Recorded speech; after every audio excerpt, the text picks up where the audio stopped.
Hi, everyone. This is Dan O'Neill, the Executive Director of the Ethan Allen Homestead Museum. Before we get to our third Sunday presentation, I would like to thank the following businesses for sponsoring today's lecture. They made a vital investment in our museum, and their support is why we are able to bring you this lecture series at no charge. This month, we are very excited to bring you Dr. Lindsay Varner, the Executive Director of the Rokeby Museum in Ferrisburg. Lindsay comes to Rokeby after 4 years at Cumberland County Historical Society in Pennsylvania, where she led initiatives in preservation, heritage, and community engagement with history and the humanities. Lindsay's passion is for the untold stories in history and a clear understanding of the significance of diversity in today's community. Lindsay believes that museums are the places to ask what stories have been told so far and how those stories must include previously silenced voices. All right, thank you everybody for joining me to talk a little bit about Rachael Robinson Elmer. My name is Lindsay Varner. I'm the director at Rokeby Museum. And just to give you a little bit of background, if you haven't visited Rokeby before and you haven't been recently, we are located in Ferrisburg, just on Route 7. We are a 90-acre site that includes a modern education center, historic homes, historic farm buildings, and two maintained trails, one of which is an interpretive trail that talks a little bit about how the farm developed back into a forest and a little bit of the natural landscape on the site. We are a national landmark site for the second generation Robinsons work as abolitionists in the anti-slavery movement, as well as using the site as a stop on the Underground Railroad.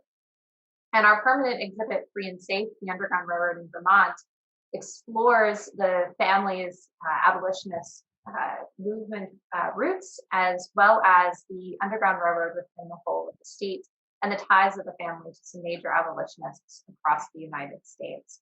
So we are open typically May through October, but we are open by appointment throughout the winter.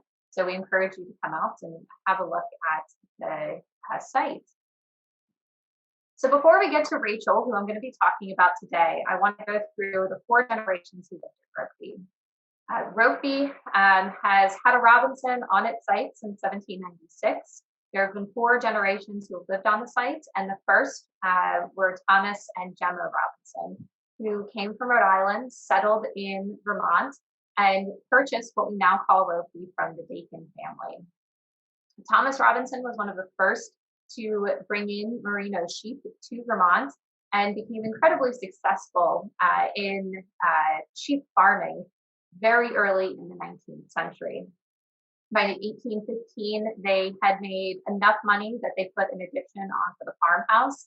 So when you drive up to Rokeby Museum, you're greeted with the beautiful frontage of the historic home, and a portion of that front part of the house was the addition that the Robinsons had put on.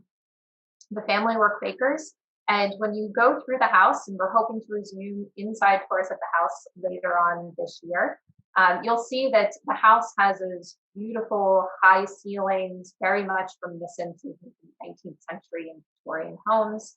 But it's also very plain, very well done in terms of craftsmanship, but it very much has this reminiscence of Quakerism. Our logo comes from the sheep stamp, which I have a photo of here, this kind of double R for Robinsons. So this isn't a brand. They didn't brand the sheep, but they would have dipped it in ink, and then they would have dyed the wool so that when they were in the field, they would have known that this was the Robinsons. So our logo harkens back to this first generation and the merino sheep that were brought in the 19th century. Thomas and Jenna had several children, but the 2 that we explore in our permanent exhibit, Free and Safe, are Rowland and Rachael Robinson. Rowland and Rachael met at school. They married in 1820, and they became what we now consider radical abolitionists. They were close with many of the major abolitionists across the country, including William Garrison, who's the publisher and editor of Liberator, Oliver Johnson, who was traveling all across the North, helping to coordinate abolitionist movements, working with Garrison.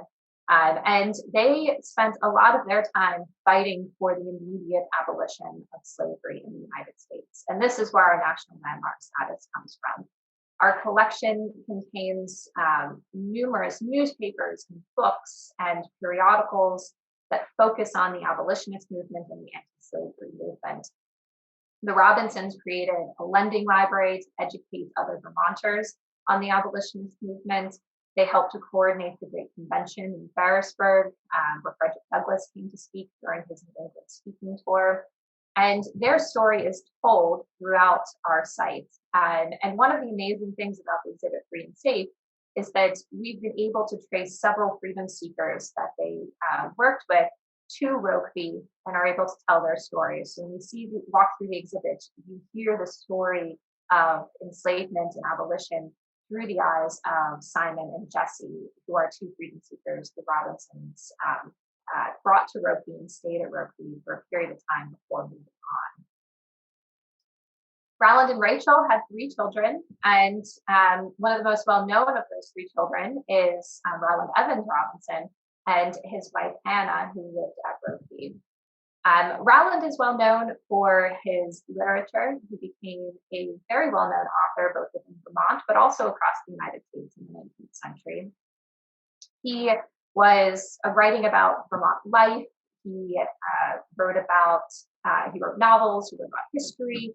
And in many ways, we would consider Rowland an ethnographer today. He was a conservationist, a naturalist. He was interested in history and culture and language. And all of these were incorporated into his books. He started out his life as an illustrator, and he did cartoons and commentaries for periodicals such as Forest and Stream, which is now Field and Stream today, lots of hunting and shooting magazines. And he eventually started to lose his eyesight, and with the help of his wife, he began to write. And many of his books were dictated with his wife helping to write them and her communicating back and forth with the publishers. But it's really his legacy that really created what becomes Rokeby Museum.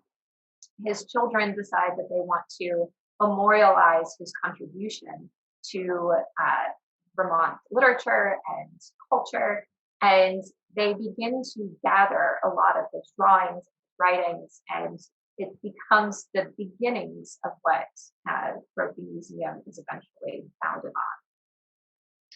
Their children, this 4th generation, are really the ones who are cataloging this legacy and beginning to look towards the future of what becomes the museum. The youngest daughter, Mary, who's at the top, was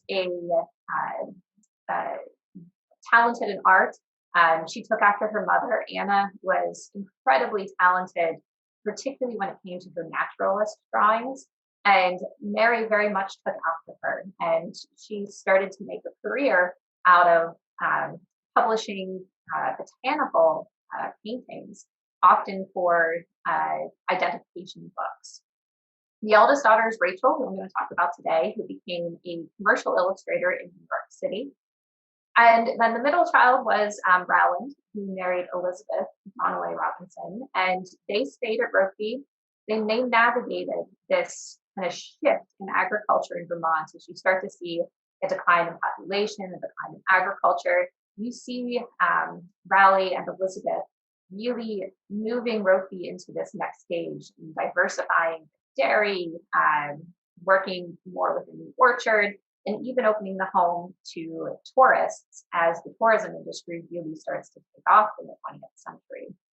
They navigate the war period, and eventually in 1961, after Elizabeth passes away, the house is handed over to the museum in order to really preserve this legacy of the family. The one incredible thing about the Robinsons is you can call them pack rats, but they saved everything. From each generation, we can trace pieces within our collection, going the whole way back to Thomas and Gemma. And we're still working to piece together a lot of the items in our collection. We have an incredible partnership with Middlebury College, where our letters that belong to the family are on permanent loan, which makes them easily accessible for researchers to go through. They're slowly being digitized and put online. But we have 15,000 letters in this collection that tell the history of agriculture and abolition and the anti-slavery movement, and the story of each of family members and the work that they were doing through all of the generations. So the Robinson I want to talk about today is Rachael Robinson Elmer. So Rachael is the theme or topic of our 2021 seasonal exhibit called A Modern Artist, the commercial art of Rachael Robinson Elmer. And we decided to look at Rachael's art for a number of reasons. First, last year during 2020, we had an artist in residence, and I put that in quotes because Courtney never actually came down to Rokeby. She did all of her work from Montreal. Like so many things, the pandemic kind of threw things up in the air. But Courtney had visited Rokeby before, and she absolutely fell in love with Rachael's art. We have boxes and boxes of Rachael's artwork in our collection. And during a visit to the museum, she had the opportunity to look through some of these pieces and absolutely fell in love with the work that she had done, from her postcards to commercial art to her paintings. She wanted to explore her life a little bit further. So through a series of blog posts that were offered virtually for free throughout the summer, she explored Rachael's correspondence course that she took as part of her early education. And we were able to piece together so many parts of Rachael's life and pieces of artwork that had never been on display before, that we really wanted to take it to the next step and create an exhibit that looked at just how beautiful and multifaceted Rachael's artwork is. So we thought this would be a really good opportunity to build off a very successful program from 2020, where people had to encounter Rachael virtually to where they could come and see her artwork in person.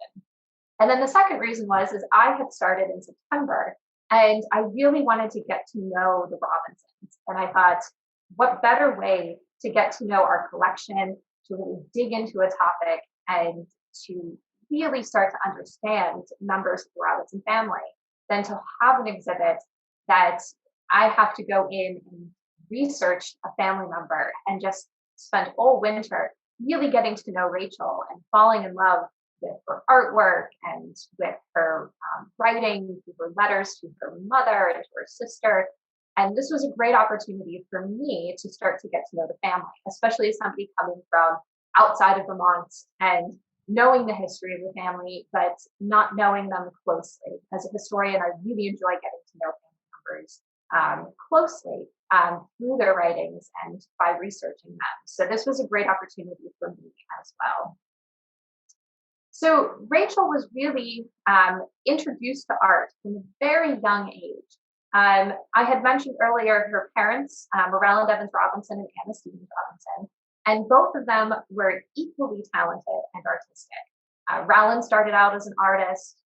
Anna was an artist, doing a lot of mechanical works, many of which we have in our collection. And they introduced her and encouraged her to engage in art from a very young age. And one of my favorite pieces that we have in the collection is a series of picture books. And I have one here from 1880, which is Little Rachael's picture book from Mother. And this book is just, it's so Robinson in many ways. It is recycled clothing. There's a brown outside cover that looks very similar to some of the clothing we have in the collection that was cut up. It's linen pages that have been hand sewed together. So this reuse of items that the Robinsons were saving.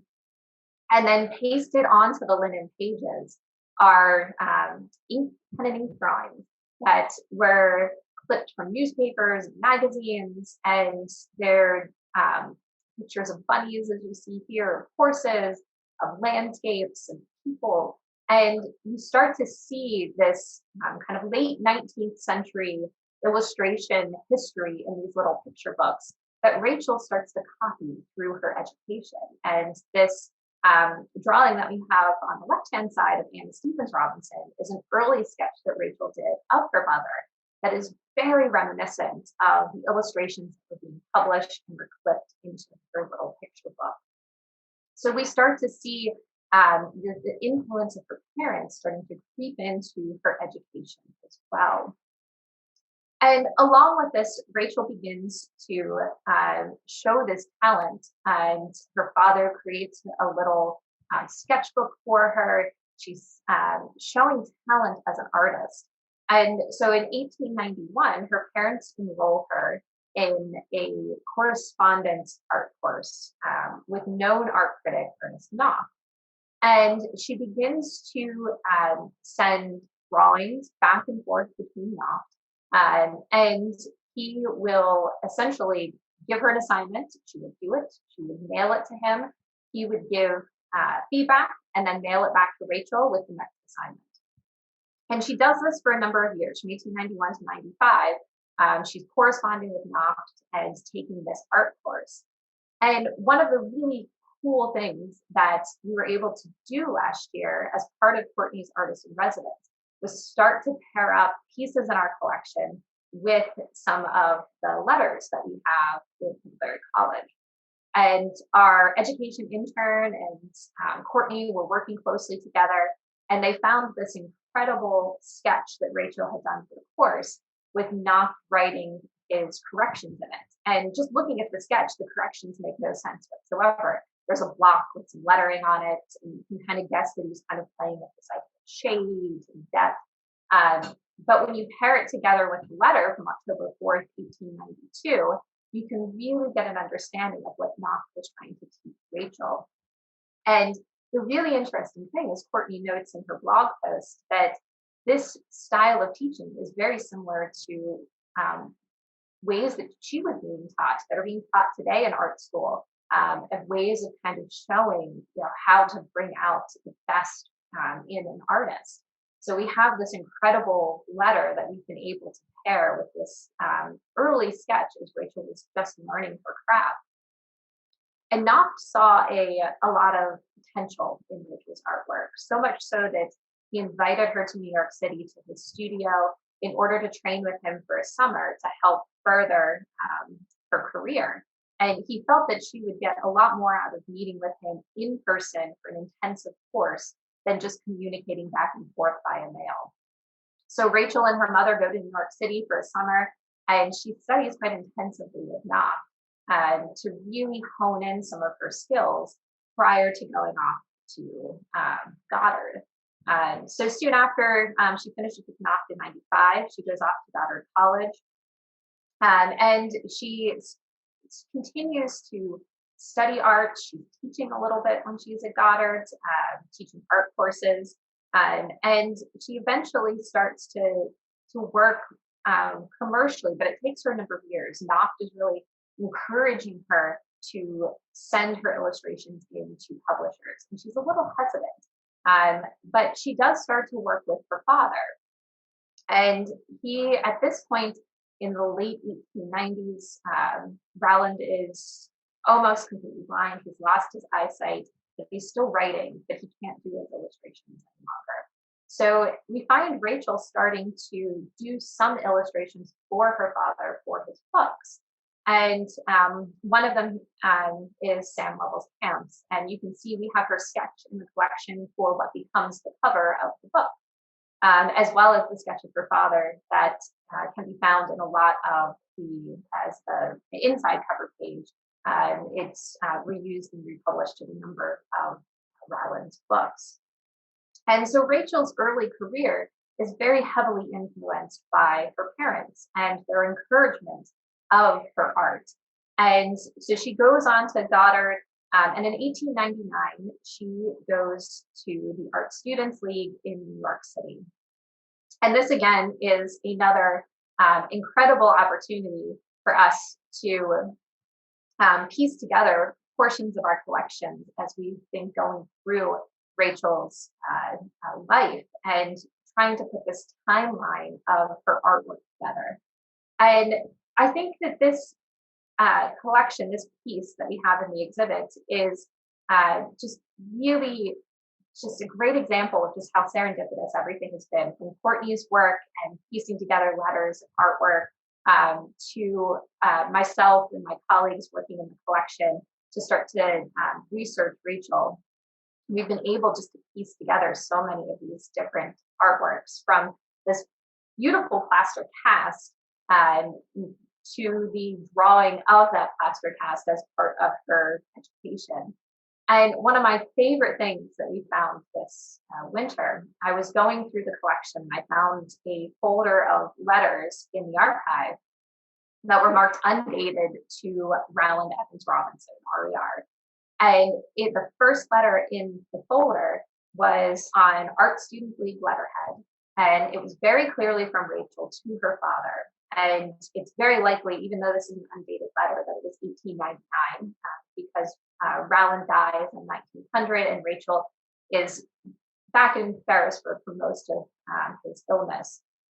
So it's very likely an 1899 letter. And she's writing to her father about what she's seen in New York, meeting all of these wonderful artists, working with very famous artists such as Cox at the Art Students League. And she notes that during her live drawing class, after they do their drawings, they hang them up on the walls, and the teacher goes around and writes their thoughts on the drawings for them to take back before the next class.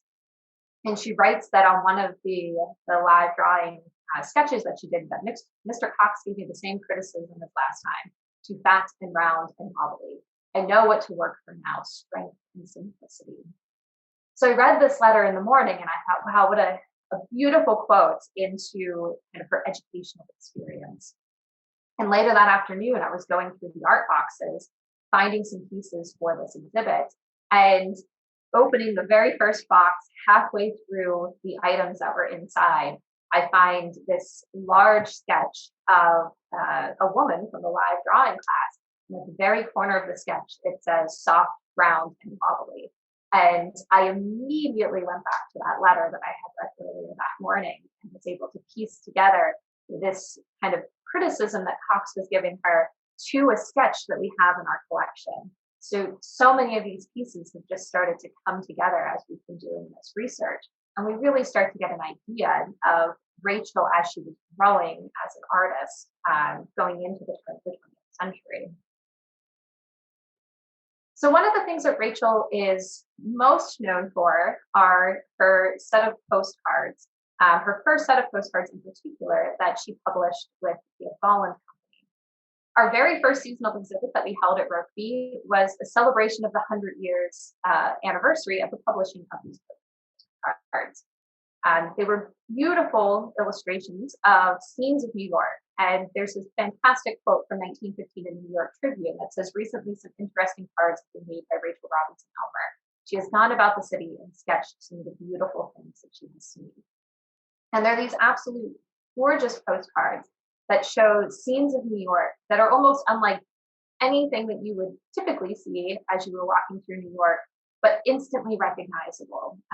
Anything from the Light Tower to parks, the cityscapes.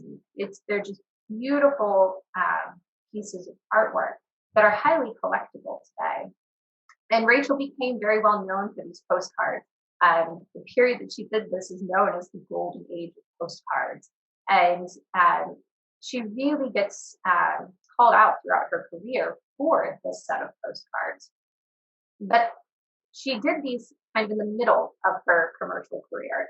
In 1915, she's already published a number of books. She's done illustrations for children's books, a number of advertisements. So there's a whole portion of her career that in many ways is kind of overshadowed by these beautiful postcards that she did as well. So what we really wanted to highlight in our seasonal exhibit was all of the other commercial artwork that she was doing, that these postcards are a beautiful part of her work, but she also had a lot of other gorgeous illustrations. And one of the really neat things that we can trace in our collection is from the postcards to the illustrations, is we can trace her entire process. And so we have here from 1903 in the Youth Companion, there was a little story called When Priscilla Was Little, and Rachel did the little illustrations that accompanied this story in the Youth Companion. And Rachel published a couple of illustrations in the Youth Companion quite regularly. But we have these beautiful sketches on 11 by 17 paper of Priscilla. And then we have the final print copy that was published December 24th, 1903. And what's really neat about the collection with Rachel is we can trace every single part of her process, which is not something a lot of museums can say with their artwork. From her initial sketches all the way to the playing around with the costuming to the final print publication, we have all of this in the collection. So one of my absolute favorite pieces is from A Princess Finds a Peonies by Caroline Hoffman in 1918. And within Rachel's sketchbooks, we can see her thinking through this particular illustration in the book. We can see her playing around with the tunic and the cape and the hat and the colors that the soldier is going to be wearing. Is he holding a sword? Is he going to be holding a rifle with a bayonet? She plays around with all of this in these sketchbooks, and then we can look at the final illustration and see what she decided to do in the end. And that's one of the most incredible things with Rachel's work, is that she's not playing necessarily from historical accuracy, but she's looking at the beauty and the movement of the costumes and people. And she's really using these costumes and how she's designing them as a way to distinguish herself as an illustrator. And at the end of her life, Fayette Barnum, who worked with Rachel and knew Rachel, notes that in more imaginative works, there was this gaiety, a lightness of touch and humor that made grown-ups as well as children delight in the fairy tales. And in particular, she's talking about The Pilgrims Progress and her illustrations for the adaptation of that book. And one of the things that you see within illustrations within the 20th century is that many of the illustrations, style-wise, are very similar. So you have this illustration from The Pilgrims Progress, and it's very similar to other illustrations that you're going to see published in books all across the publishing industry in the 20th century, early 20th century. But illustrators were able to put a mark on those illustrations through the costuming. And one of the things that Rachel did was play around with those costumes so that it distinguished her from all of the other illustrators that are out there. And looking back on her life, a lot of her colleagues in the publishing industry noted just how imaginative she was. And you do get this sense of whimsy when you look at a lot of Rachel's work, because she was taking a lot of time and thinking through this costuming as a way of distinguishing herself. And we see within Rachel's work that not just distinguishing herself in terms of costuming for a lot of the children's books she was doing, but then also with some of the advertisements that she had a style that you start to see over and over again. So from her advertisements for the General Federation of Women's Club to an advertisement for MetLife Company, you see the reuse of some of these themes, very much harkening back to her first postcard series. But as she starts to go through her career and after the publishing of those first postcards, you see this kind of change from almost a picturesque type of illustration from the 1915 postcards to 1916, 1917, 1918. You really start to see her illustrations taking on her own style. And you have these gorgeous views of, say, New York City, like in the General Federation of Women's Clubs, where it's this kind of abstract sketch, but it's very distinguishable as the skyline in New York City. And she starts to see within like the top card where they're raising funds for replanting in France after World War I, where you have this kind of whimsy of the illustrations that she did for children's books mirrored with many of the advertisements that she was doing. and the style of illustration that she's starting to develop for herself. And then we find that Rachel decides to do a second set of postcards. And this second set of postcards is completely her own. With the first set, she is working with a publishing company with Pia Volland, who publishes those postcards. And she decides with her second set of postcards 2 years later that she is going to do these all on her own. So she prints them herself. She creates the linoleum blocks to publish them. She's cutting them herself. She is marketing them herself. So in many ways, we look at these postcards as quintessential Rachel. They are Rachel. There's very little outside input coming into these postcards. They are her style. They are her vision. They are her view of New York City. And we can trace each postcard from her initial sketch on a stiff board to the final publication. She even printed the posters herself and the wrappings for the postcards herself. All of these were done by her, a lot of it done at Rokeby. And what's amazing is you can see this complete shift from that first set of postcards, where some of them are very much like a painting, to this kind of new, more 20th century, almost Art Deco type of sketching through these postcards, just absolutely gorgeous and bright and colorful, and views of the city that you wouldn't typically think of seeing. So one of the things that we ask in the exhibit, and that we're constantly asking about Rachel, that when Courtney and I were kind of talking through this exhibit, what if Rachel had lived past 1919? Very tragically, Rachel becomes one of hundreds of thousands of people to die during the flu pandemic in New York City. Well, across the US, but she was in New York City at the time. And she was kind of building up to the height of her career. And her uncle does an issue of the Vermonter in 1919, reflecting on Rachel's life and asking for feedback from publishers and colleagues in the field. And many of them lament hearing of her death because they were excited to continue working with her, because her illustrations were becoming known within the publishing world. And Dr. Griffiths, who was the author of the Dutch Fairy Tales, which was one of the last publications that Rachel did, she did these gorgeous illustrations in the Dutch Fairy Tales that really start to hearken to this new illustrative style that she is starting to move into. And he was hoping to work with her for his next set of Belgian fairy tales. And upon hearing of her death, said, "Found to my disappointment and sincere grief that she had passed away." And so we can't help but wonder, where would have Rachel's career gone? If you do a Google search or do a search of any kind, and you don't see Rachel's name come up very frequently if you search 20th century illustrators. In fact, you don't see a lot of women's names come up. But as we were doing research on Rachel and on illustrations, there's a lot of female illustrators in the 20th century. And Rachel's name doesn't come up even as a illustrator.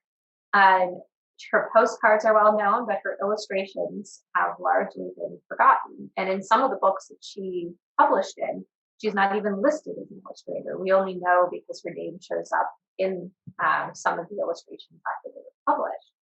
So we can't help but wonder, what if? And the exhibit really explores this question, and we ask people to kind of leave with their own answer.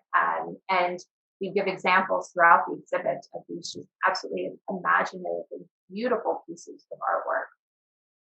Another thing that we explore and that we've been kind of talking through is, what is the difference between commercial artwork and fine artwork? And in many ways, Rachel's first set of postcards are fine pieces of art. They are considered beautiful depictions of New York City. And Courtney Clinton, that was one of the things she wanted to continue to explore after her artist in residency program was completed.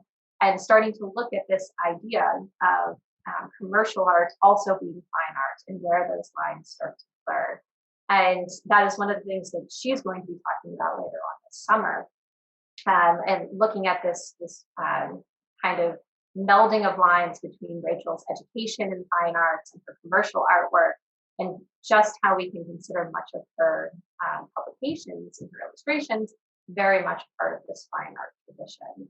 So we invite you to come to visit this exhibit, to look at Rachel's artwork, and to really explore and come to your own conclusions of what if Rachel had lived past 1919, and also just enjoy the beauty and whimsy of these gorgeous illustrations done by Rachael Robinson Elmer. So if you'd like to visit Rokeby Museum, we're open 7 days a week, May through October, 10 a.m. to 5 p.m. And in between, we are open by appointment, November through March. And we hope to see you at the museum. And thank you so much. Thank you, Dr. Varner, for a wonderful presentation. Next month, we are really excited to welcome Robert Grandchamp for his talk entitled Sketching Burgoyne's Campaign, the Story of the Von German Watercolors. The talk will focus on a series of paintings done by British and German soldiers in the 1777 Saratoga campaign, specifically those done by a German captain. These watercolors can only be seen as copies in the United States. The reason you cannot see the originals is because they were destroyed by Allied bombings during the Second World War. We hope to see you next month. And as always, if you enjoyed this presentation and would like to support the Ethan Allen Homestead, please go to the donation link in the description box below or on our website, ethanallenhomestead.org. Thank you very much, and we'll see you next month.